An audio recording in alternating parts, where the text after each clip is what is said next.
சிதம்பரம் என்றாலே முதலில் நினைவிற்கு வருவது நடராஜர் கோவில்தான்.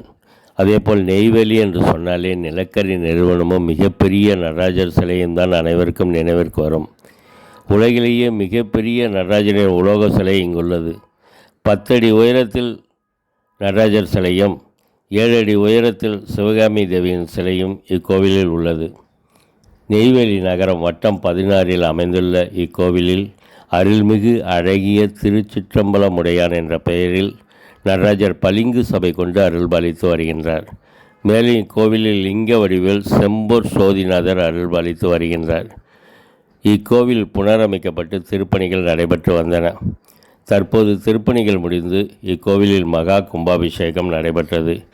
இக்கும்பாபிஷேக விழாவில் நெய்வேலி, வடலூர், பண்ருட்டி, சிதம்பரம் உள்ளிட்ட பல்வேறு ஊர்களிலிருந்து ஏராளமான பக்தர்கள் வந்து கண்டு தரிசித்தனர். இந்த வீடியோ உங்களுக்கு பிடிச்சிருந்ததுன்னா லைக் பண்ணுங்கள், ஷேர் பண்ணுங்கள், கமெண்ட் பண்ணுங்கள். முக்கியமாக பெல் ஐக்கானை அழுத்தி சப்ஸ்கிரைப் பண்ணுங்கள்.